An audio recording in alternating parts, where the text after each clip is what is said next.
I'm CDP's Capital Markets and Policy Officer, which means that I am the point of contact to connect with investors on anything related to the EU sustainable finance regulations. This webinar is really part of a series that we've done on EU sustainable finance. There's a lot that has been happening in this space in the EU. So the topic of this webinar will really be to focus on the EU sustainability reporting beyond borders. So in a nutshell, how do the EU sustainable finance regulation affect non-EU stakeholders? But just bear in mind that if you're interested in diving in specific topics that we're going to cover maybe in a higher level during this presentation, we also ran a few other webinars that are focusing on the technical aspects of certain topics like the EU taxonomy or SFDR, and you can find the recording online. So the purpose of today's session is really to take a step back and give a bit of a broader understanding of the overall EU sustainable finance framework, specifically dedicated to a non-EU audience, whether it's investors or perhaps companies, but thinking about how EU regulation affect those stakeholders. It's meant to satisfy the wide range of audience, degree of expertise on those topics, so hopefully you'll find it useful. But if you feel there's a specific aspect you'd like to discuss in more details, I really encourage you to reach out and to see this as a resource that you can potentially share with people that have less of an understanding of the regime. You can submit your questions in the chat. We'll try to keep some space at the end for Q&A. The event is being recorded, and we'll share the slides and the recording after the event. So the agenda today is quite simple, but it's very packed. Those are very, let's say, dense topics. So we'll start with a bit of an overview of the framework. I really want to give a bit of background in terms of the sort of objectives that the EU is trying to achieve with those policy initiatives and how they fit together. Then we'll go over some of the applications with a specific focus on non-EU stakeholders. Here, I'll be mainly covering the EU taxonomy. I'll be giving a brief overview and reminder of what is the EU taxonomy. There might be people in the call that are not entirely familiar with it. And then we'll cover the some aspects of the SFDR, which is the Sustainable Finance Disclosure Regulation, and the CSRD, which is the Corporate Sustainability Reporting Directive. Finally, we'll touch on data, how you can leverage CDP if you are affected by those regulations, but also thinking about the role of CDP as a global disclosure system to support the adoption of those standards at scale, but also given the context, the international context of many standards and frameworks emerging, how we can think about bringing them together in one place and try to also reduce the reporting burden on companies and provide a streamlined data set to the market participants. So kicking off with the overview and giving a bit of a context of the EU sustainability disclosure regime. So here again, taking a step back and providing some backgrounds on where those legislations originated from.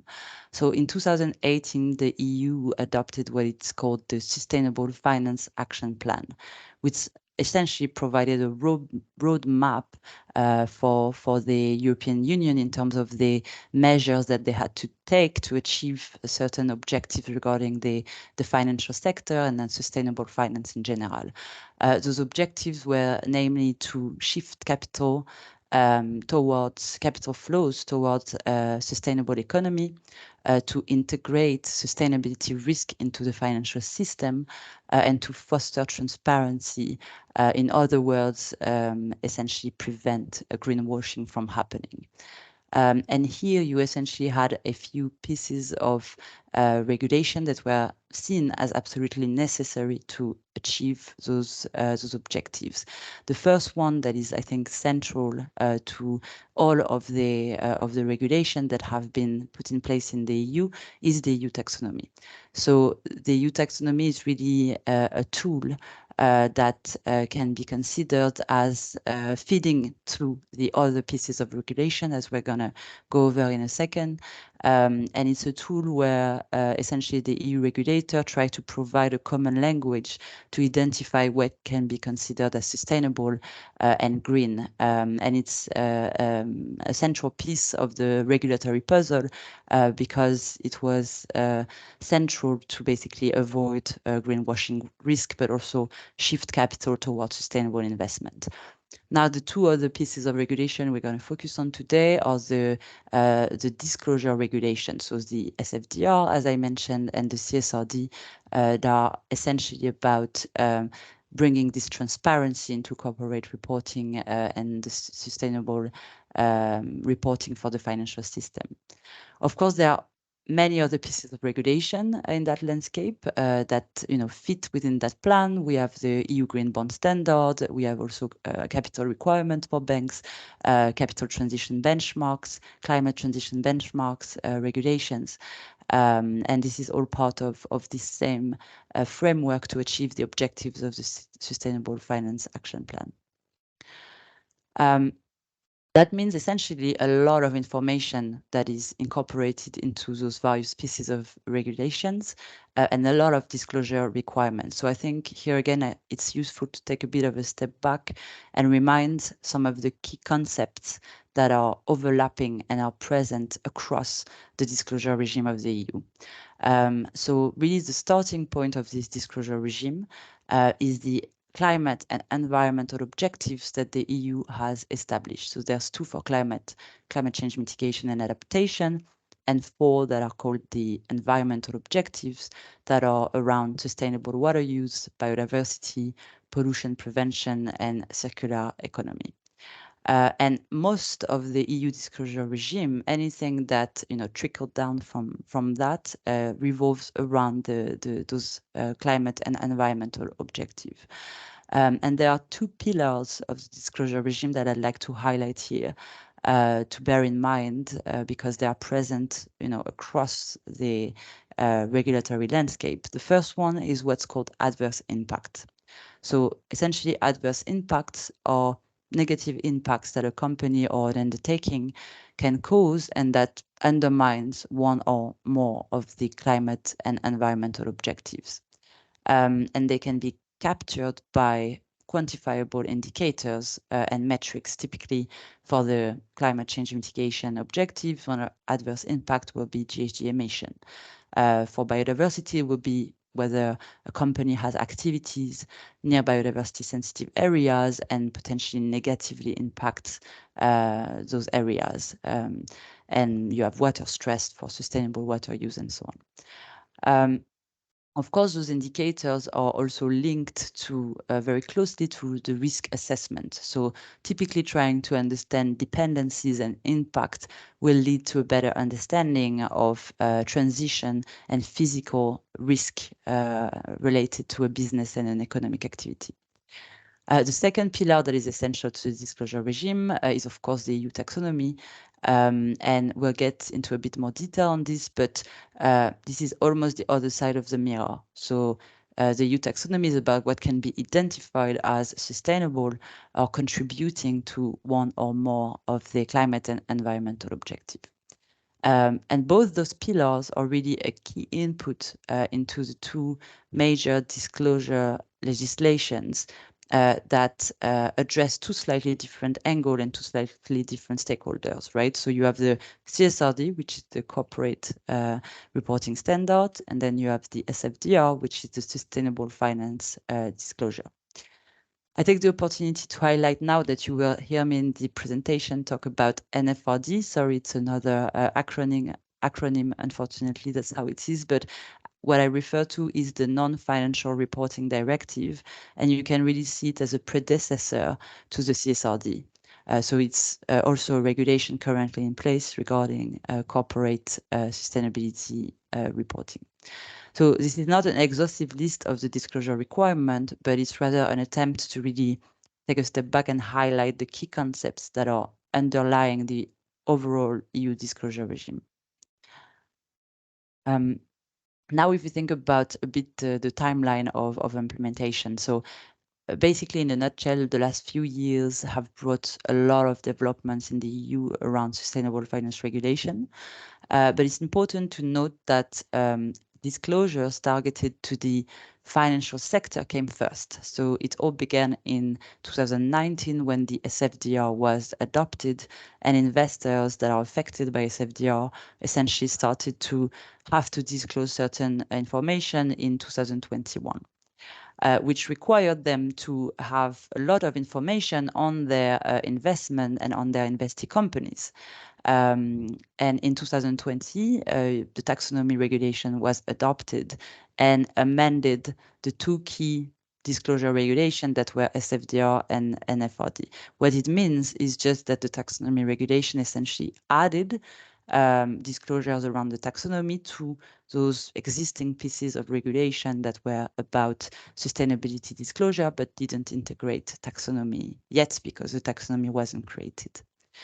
In 2021, you had the Taxonomy Delegated Act that is really providing the technical aspects of the taxonomy. So this is where you're going to find really the list of all the technical elements of the taxonomy, which activities, the definition, the criteria, and the taxonomy reporting was due for the first time in 2022 for some companies that had to report on their taxonomy eligibility. And in 2023, we're expecting the first data for companies falling under the scope of the current EU regulations to report on their taxonomy alignment. And we'll cover in more details on who really does it concern and who has to report on those aspects. Given all the data needs from the investor community in particular, it was acknowledged that we needed a more robust and harmonized corporate reporting because the NFRD essentially wasn't very prescriptive in terms of what a company had to report on, and that created a lot of dispersion in the information provided by corporates and sometimes a lot of incomplete information. So that really what triggers that revision of the corporate disclosure framework, and that triggered the adoption of the CSRD, which is the revamped version of NFRD that was adopted at the end of last year, so in November 2022. And as you can see on this slide, the EU regulator really has adopted a sort of phasing approach of the types of companies and undertakings that should report under the CSRD. So first, essentially, the largest companies that are listed in a nutshell. So from 2025, the largest companies will have to provide information around their sustainability, impact, risk, opportunities, covering the financial year of 2024. And then little by little, you have more and more companies that essentially fall under the scope.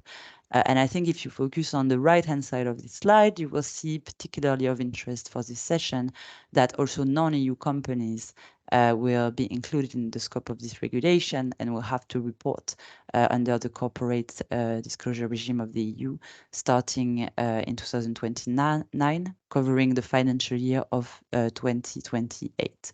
Now there's a lot of different ways in which non-EU stakeholders are affected by EU regulations, and we're going to go over that in a bit more detail. So going into the core of the session on the applications for non-EU stakeholders. So here I'll start by giving a brief intro on what is the EU taxonomy. Again, apologize if you know this already, but I think there might be people who are not 100% familiar with what it is. And then we'll cover bits and pieces of the SFDR, how that affects non-EU stakeholders, non-EU investors, and what are the sort of reporting requirements that have been triggered by this regulation. And we'll do the same for the CSRD. So the taxonomy in a nutshell. What is the EU taxonomy? So as I mentioned before, it's a classification system that identifies the environmentally sustainable economic activity. And one of the key elements of the EU taxonomy is that it's meant to contribute to focus on the economic activities that contribute substantially, and that's a key word, that contribute substantially to one or more of the climate, we go back to those climate and environmental objectives set out by the EU. So what is the purpose really? As you can imagine, so far anyone can make a statement about their business being green, sustainable, come up with their own definition of what it means. And of course, that can trigger and lead to greenwashing, lack of transparency, lack of harmonization. So that's really what the taxonomy aims to address. And the second thing that it means to address is to set priorities. So again, it identifies economic activities that can really contribute to achieving those environmental objectives, with really the hope of focusing and prioritizing investments towards where it's most needed to transition. And it is really one of the key aspects of the EU taxonomy that might not be present in other taxonomies in the world. So how does it achieve that? I think two words that are important to remember here is that there's taxonomy eligibility and there's taxonomy alignment. So eligibility is really linked to this concept of materiality. The way the EU define this list of eligible activities is really to essentially select sectors that are material for each of the climate and environmental objectives. So this means in the context of climate change mitigation, for example, energy, manufacturing, transport, and so on. And also what's important to highlight is that the taxonomy, the EU taxonomy, is not an entity level taxonomy. It's an activity level taxonomy. It goes down to the level of economic activities in the EU what's called the NACE2 level, which is essentially another taxonomy, but to break down basically economic activity. So it's quite precise. So the taxonomy applies at this level of economic activities. And basically, to finish off on how they established that list of eligible activities, then excluded any activities that they deemed were just fundamentally detrimental for the objectives, with no potential for change, for no potential for transitioning. So, for example, coal, oil were not eligible even if they are material for climate change. So this is how they kind of came up with this list of eligible activities. Now, the second step is alignment. Once you know that you have eligibility, what makes you aligned to the EU taxonomy? In a nutshell, in order for an economic activity to be environmentally sustainable as per the EU taxonomy, you basically need to, one, make a substantial contribution to at least one of the objectives. And here, this is where it's been defined using science-based criteria and thresholds that are part of the delegated act and the technical annexes that I've mentioned earlier. The second is that the economic activity needs to do no significant harm to any of the other objectives. And here again, very precise criteria have been put forward.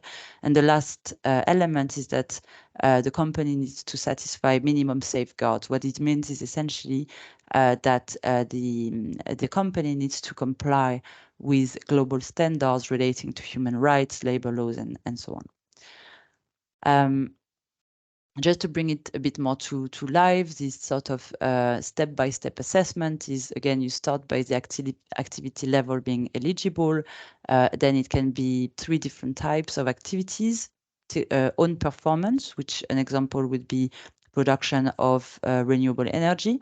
Enabling, which is essentially the, let's say, manufacturer of technologies that are essential for renewable energy. So it's an activity that enables another one to be green. And then the transitional activities, which essentially are high emitting activities, but where science exists and technology exists to substantially reduce the GHG emissions that you get from those activities. So for example, the manufacturing of cement is a transitional activity because it's a high emitting activity, but where science exists and can substantially decrease the GHG emissions of this particular activity. The second step will be the do no significant harm, and finally the minimum safeguard, and that's what it means to be taxonomy aligned. Now I just want to highlight that something very important on the right-hand side of the slide is that what's non-eligible doesn't mean that it's harmful or unsustainable. So there are still, economic activities that are not included in the taxonomy. Low environmental impact activities are out of scope, as I mentioned earlier. So it's very important to keep in mind for any stakeholder that has to interact with the EU taxonomy that there's a dynamism to it, and that non-eligible doesn't mean that the activity is harmful for the environment. In terms of what it means from a sort of disclosure requirement. So this is a snapshot of what sort of KPIs have to be reported by undertakings on their taxonomy. So it's really important because it fits into the section on CSRD, where essentially entities that are subject to the CSRD will need to fulfill those reporting requirements. So typically for non-financial corporates, non-financial corporates have to report on their taxonomy alignment and their taxonomy eligibility in terms of percentage of revenue, CapEx, and OpEx. And it's very important because here there are ways in which companies, for example, European companies that have to disclose on their taxonomy alignment will need data from their non-EU partners and value chain in order to be able to assess and report. So I'm going to give you an example. For enabling activities, you need to ensure that your clients or the use of your product or service satisfies the criteria of the EU taxonomy, which means that you need to go get that information from your clients. And sometimes you also need information from your suppliers to make sure that yourself is aligned with the taxonomy and report on it. So this is already an example of how EU disclosures and EU regulation in a way go beyond the EU borders and affect non-EU stakeholders by just simply increasing the need for data and information across the value chain.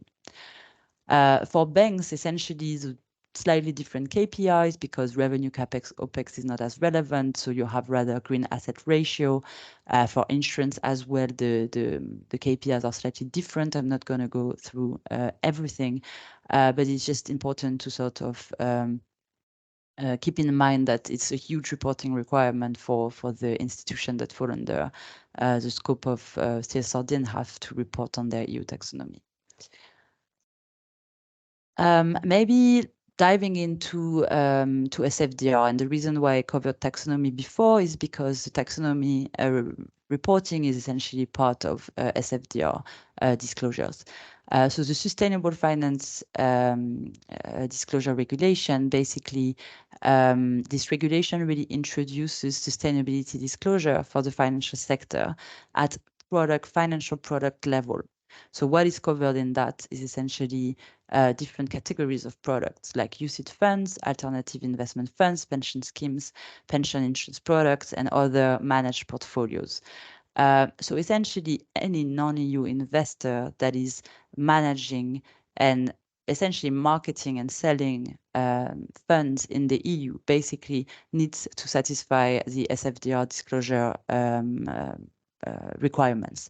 And this has been a huge impact for obviously non-EU investors that have a lot of business in the EU.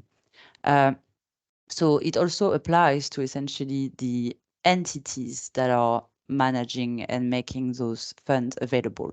So financial market participants being asset manager, banks that are managing and providing those products, or financial advisors that are advising, providing financial advice in the EU, basically need to report under SFDR. And what it means at the entity level is a series of disclosure requirements around transparency on your sustainability risk, so sustainability risk policies and how sustainability risk are incorporated into investment decision making at the entity level, whether your entity is considering adverse impacts. So here again, we go back to the notion of adverse impact. And theirs is it's gonna basically trigger a lot of disclosure at the product level as well.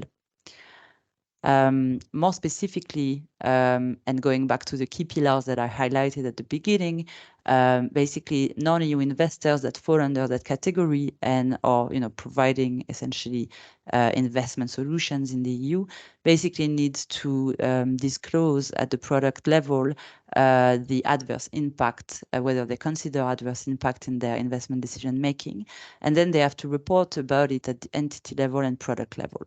So that means that a huge amount of data for the entire exposures in your portfolios needs to be collected to basically be able to report on those adverse impacts.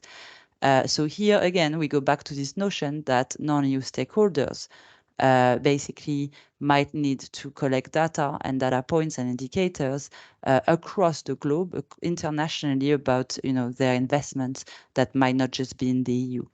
And this really triggers a big data need for both EU investors and non-EU investors that are falling under the SFDR disclosure requirements. It has also other impacts. So for example, if EU investors are collaborating or buying funds from non-EU investors, it is possible as well that your clients or your partners will basically need to collect a certain amount of information from their non-EU counterparts to basically satisfy their own disclosure requirements. And it is the same for the EU taxonomy. So basically the EU taxonomy has to be reported at the product level. So a financial product, the ones that we've just covered, essentially need to disclose their degree of taxonomy alignment for pretty much all of the exposure that they have in their fund. So as you can imagine, it is a huge amount of data that needs to be collected and that is simply not always available. So how do you treat, for example, your investments in non-EU regions that don't have to disclose under the EU taxonomy? So those regulations have basically triggered a huge amount of reporting for investors, but also for non-EU investors. And that meant also apprehending the complexity of EU tools like the EU taxonomy. There might be question on the SFDR in particular, but we'll keep it for the end. I just want to highlight, basically the equivalence for what's happening on the corporate side of things. And it's very important also for investors because it will determine the sort of information that corporates and investing companies have to report on. And it might also impact non-EU investors to potentially report under the CSRD, because the CSRD is not only covering non-financial corporates, it's also covering financial corporates. And so if a non-EU investor falls under the CSRD, they will also have to report under the requirements of the CSRD. So the CSRD essentially, as I mentioned earlier, replaced the previous regulation on corporate disclosure that's called the NFRD, and essentially it expands its scope. So it incorporates more companies. It's around 50,000 European firms. There are estimates about non-EU, how many non-EU stakeholders or companies are affected. I purposefully excluded it from this slide because the range of estimates is very large, which means that we don't know for sure, but what is certain is that it will impact stakeholders across the globe because this regulation is heavily focused on a company's value chain. So essentially, once a company has to report under CSRD, it doesn't just has to report its direct operation, it also has to report a lot of information on its value chain, which means in a globally integrated world, a lot of, again, data requirements where companies will need to get information from their suppliers, from their clients, and so on. So where and how to report? So companies should essentially report sustainability information in a section of their management report. Has to be in those machine readable format, which hopefully will also help data provider to kind of screen and tag the relevant information. It includes the EU taxonomy disclosure that I covered earlier. And in the case of a non-EU company that has EU subsidiaries, the EU subsidiary of that non-EU company should also publish a specific sustainability report. So now going to maybe the important details. Who does it apply to? So in a nutshell, the CSRD will apply to all large corporates, whether they are listed or not. So here, the EU has very specific regulatory accounting definitions of what is a large company.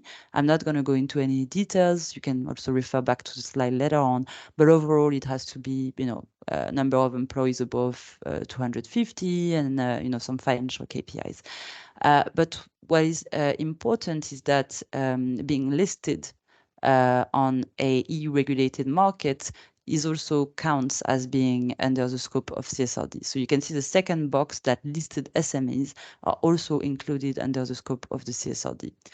And then you have the last category, which is non-EU undertakings. And I want really to make a point here that there's a difference and an important nuance to make between the first two categories of, large undertakings and listed SMEs and non-EU undertakings.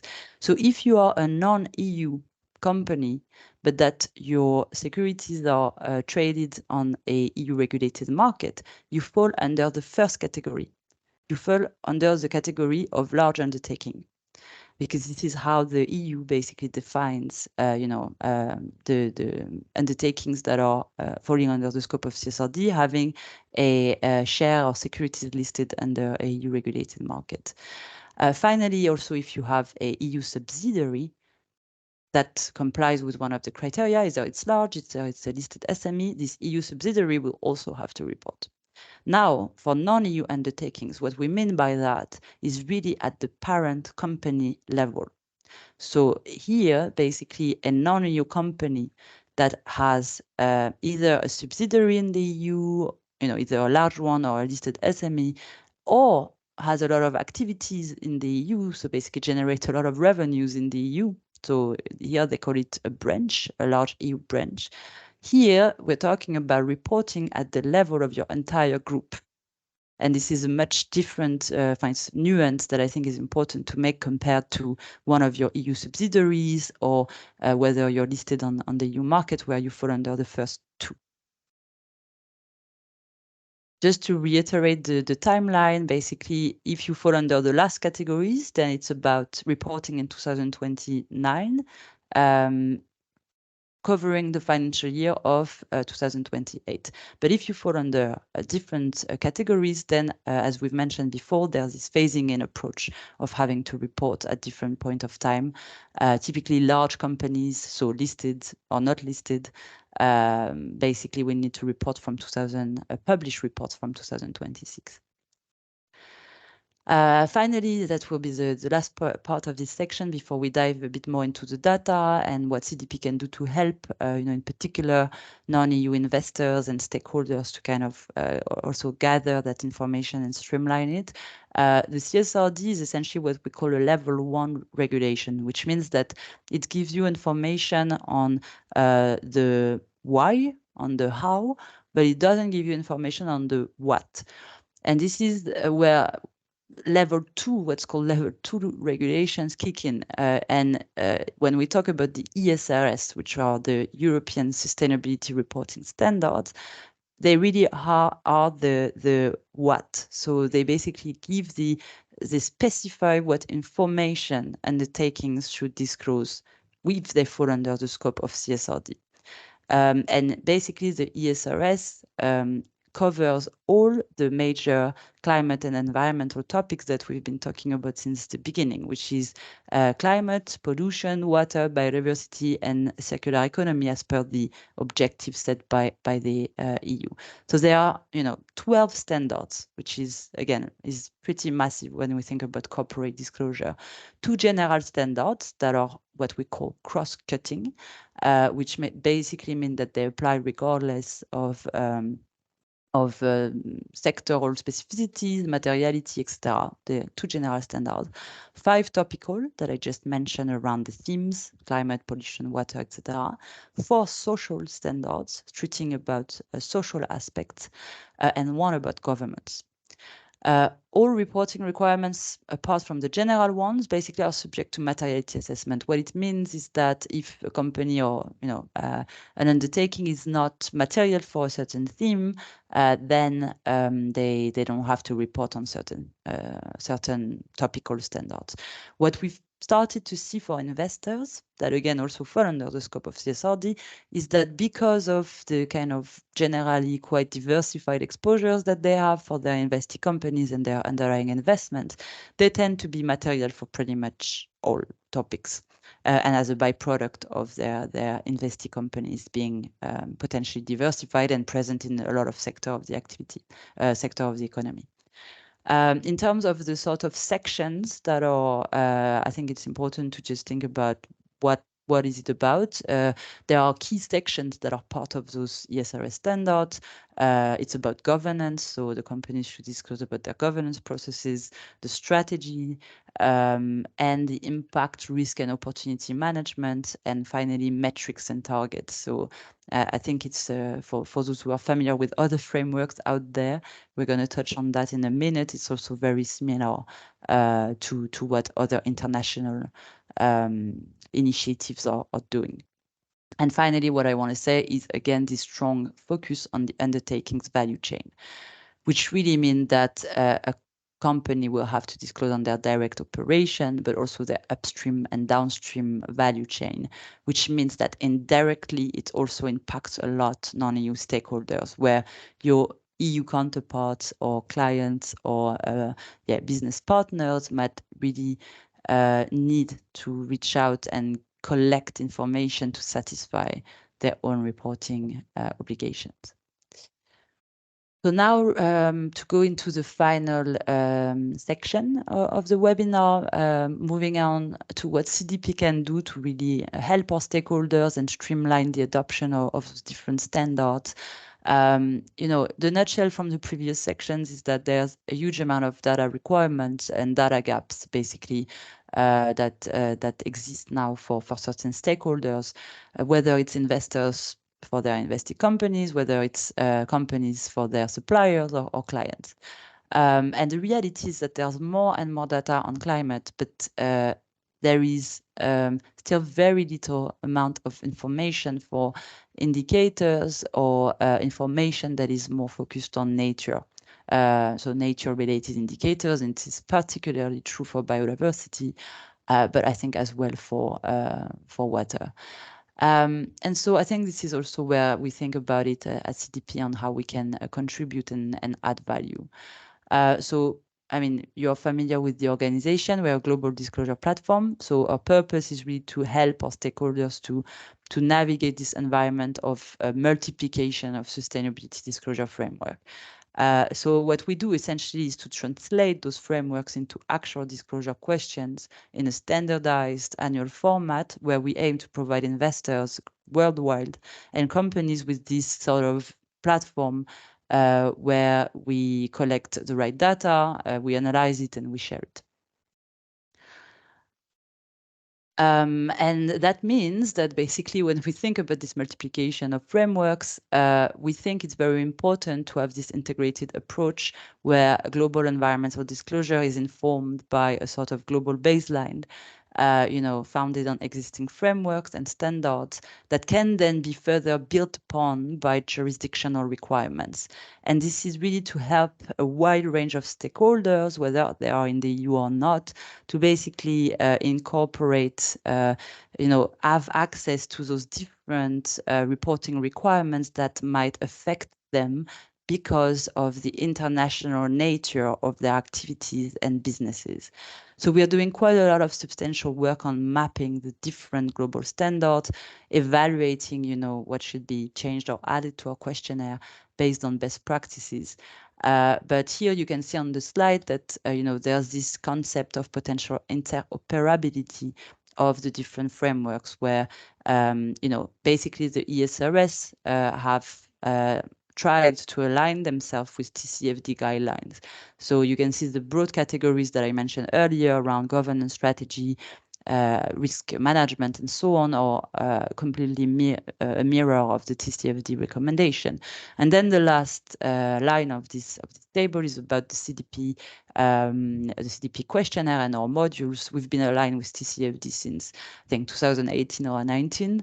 And we really collect this information that also mirrors those categories of disclosure. And it's really related to the recent announcement, the recent publication of the ISSB, particularly S2 for climate.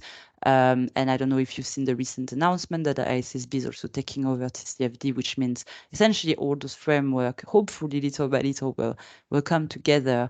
And we're aiming to really provide this at CDP that if you report or take our data, you can essentially satisfy a wide range of reporting requirements or international disclosure. This is another example of how the draft of ESRS on climate change really, has a strong overlap with the CDP questionnaire and also TCFD. So, topics related to transition plans, energy consumptions, GHG emissions, and so on, basically can be found both in the TCFD framework, but also in the CDP questionnaire. So this is things that we are already collecting. On the taxonomy as well, we've basically integrated and added to a questionnaire taxonomy alignment. So we've done a lot of work to kind of map exactly the EU taxonomy, but it's important to highlight that we're very aware of the emerging green and sustainable taxonomies that are happening around the world. And so we've created that question to basically be what we call jurisdictionally agnostic, which means that a company will also be able to report on their taxonomy alignment using other sustainable or green taxonomies. Here again, the purpose is to serve all of our stakeholders and particularly non-EU investors that might need taxonomy data if they fall under the CSRD or the SFDR, but also non-EU investors that might need other taxonomy data if it's being asked by their own jurisdiction. So I think this is really an essential point that we're trying to address. The other data points that are relevant for the presentation, we just went through around adverse impact indicators, how present they are in SFDR, is also for you to have in mind that we collect that information as well. So we go back to indicators that are really about pressure points and impacts on climate and nature. And here I'm aware that those are data points that are very specific to EU regulation, but I think it's important to bear in mind that those are data points that are just simply pressure points on the environment and climate. So they are not just about EU regulation. They are also present actually in other frameworks that are emerging, such as the NFD, that is also kind of mentioning those sort of indicators as a starting point for a company to assess where they are today, what is their impact and dependencies on climate or nature in particular here, and in order to transition and to address those risks. So it is very important, and we're also doing work at CDP to collaborate with TNFD in particular. That leads me to my last point, I would say. Of course, we collect that information, and we are a platform to kind of to provide that data then to our stakeholders. But I think what is also very important to keep in mind is the role of engagement here. So we launched a program, basically a pilot program this year, where we are working with EU investors. It's called the Green Finance Accelerator, where we basically essentially help investors engage with their investing companies to basically disclose on the specific data needs that are required under the EU disclosure regime. So anything related to adverse impacts, taxonomy, but as you saw, there's also much more to it, within the ESRS, so it's meant to evolve. But basically, I think for non-EU investors that are also affected by EU regulation, we're aiming to kind of evolve that in the future to also, if there's a need from your side, partner with non-EU investors to help you kind of get information, but also, from the perspective of a company, a non-EU company that reports to CDP, it's also about ensuring that the data they report help satisfy the reporting requirement of their EU stakeholders, but that by disclosing to CDP, they also are in line with other international standards and their other stakeholders across the world, right? So it's about streamlining that information as best as possible and ensure that the data can be used in a meaningful way by all stakeholders. So I think we basically can open up the floor for Q&As. I think before we do that, that would be very useful if you still have 1 minute to answer to a poll. The reason for that is because we are trying to assess whether, the session we're running are useful, for different stakeholders. Is it enough information, not enough? And we aim to kind of tailor the content to improve and add as much value as possible. So, if you have just a second to answer to the poll that just arrived on the screen. And then if you have any questions that I can try to address, please, shoot. I cannot see actually the question in the chat, so maybe my colleague Rita can let me know if there was anything. But yeah, please. Yes, there are a couple questions here actually. If we have maybe 5 minutes, I can. Of course. I can go from the earliest one we have here. Justin asks, can you give your view of how prepared companies are already for the 2025 and 2027 EU reporting requirements? Is there a big gap, or are they already well on the journey to compliance and indeed beyond? Excellent question, and it's actually a lot of the work we've been focusing on at CDP and in my team in particular in the last months to assess through the disclosure and the information we have available at CDP. As I mentioned, there's a lot of overlaps, right?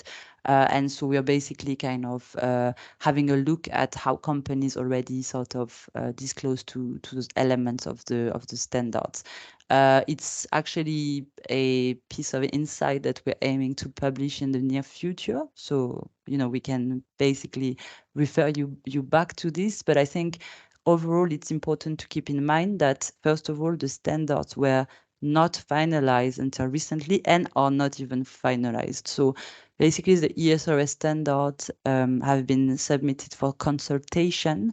I believe it was in April or May for a period of a month. No, actually, it was in June for a period of a month. So it was the date changed a lot, but it was basically submitted for consultation. And this consultation period closed a week ago. So that means that now the EU regulators are taking into the feedback and adjusting the standards to basically address some of the points. So we don't expect a lot to change, but it means we don't have even the finalized text yet. We're expecting it in the next few weeks. So that makes also our work to assess exactly what you've just mentioned, not totally rigorous. We want to wait to see what's the final version, right? And companies are doing the same.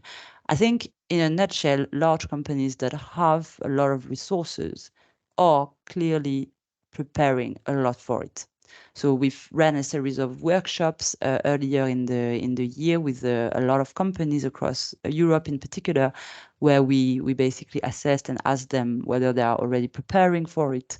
And I mean, as a rule of thumb, big companies that, again, are particularly affected and for whom it represents also a massive amount of work to map all of their value chain. We had an example of companies that have over 100,000 suppliers. So thinking about how to kind of identify risks and measure things and ask those suppliers to provide data, it's just massive. So they are preparing for it. But I think we need to keep in mind that those disclosures are very, very heavy. we don't know yet, the extent to which companies will really have the information they need to satisfy the disclosures, even if they want to. And we need to keep in mind as well that for smaller companies, even if their reporting comes a bit later, it's also basically a question mark of do they have the resources to disclose on something like that. And so this is why as well the EU is aiming at creating tailored reporting standards for SMEs and for non-EU companies. So to think about it from a proportional point of view and saying, okay, this might be too much for smaller companies. So we are also expecting, just for your knowledge, a sort of SME standard and a non-EU undertaking standard that will differ slightly in terms of how heavy it is from the ones I've talked about today. Okay, great. I think we have time for 2 more questions that are here. Justin also asks, the focus has been very much on environmental reporting. Does the CSRD and SFDR also cover other aspects of ESG? Yes, absolutely. Absolutely, and it's a very good point. At CDP, we do focus, essentially our core focus is on climate and the environment.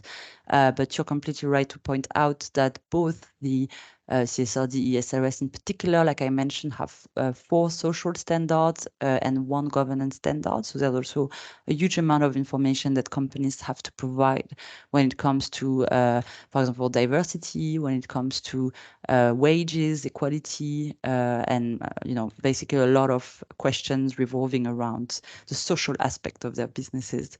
And SFDR as well. So the sort of adverse impacts that I mentioned for SFDR also cover a lot of those social indicators and some governance indicators. Where I see a bit of a missing piece of the puzzle.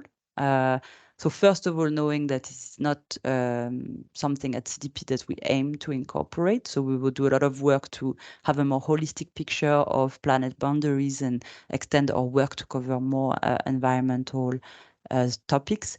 But I think it's important to keep in mind we will not be going into necessarily the social aspect. But where I see a piece missing in the EU framework is that as we've been talking about the EU climate and environmental objectives, there is no such equivalence for social objectives. And we don't yet have a social taxonomy. It is things that are being discussed. So, for example, there were a working group advising the European Commission called the Platform on Sustainable Finance that published a whole proposal for a EU social taxonomy. But it hasn't been adopted yet. So my belief is that this will take more and more importance in the future, and that we will need to develop similar tools and objectives to make sure that investments in particular or a company's activity are not harming social objectives. Okay, great. And last one, so we don't go a bit over time. What is the difference between activity level and entity level? Being non-EU background, being from a non-EU background, it's hard to understand these terms. Yeah, absolutely.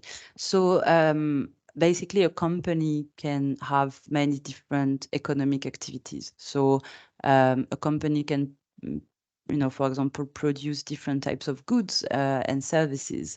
So here again, you can have a company that operates in building infrastructures for, I don't know, railways, for example. You can have that same company that will also have, provide produce steel or manufacture cement, as I used that example earlier.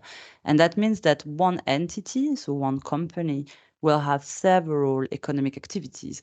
So it's a bit at a more macro level, a bit similar than if you think about your sectoral breakdown.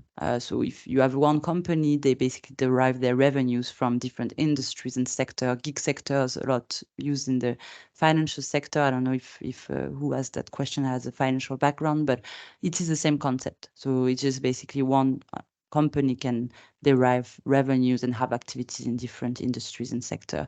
And so the taxonomy of the EU focuses on whether the activity is sustainable or not. It doesn't say whether the entire company is sustainable or not. But if a company has only one activity, for example, if a company only produces renewable energy, and that's all they do, then the activity will equal the company. If that makes sense. Okay, I think we can now close the meeting. Thank you very much for being here today, and I hope this was useful, and you can reach out if you have follow-up questions. I'm very happy to answer them. Thank you very much.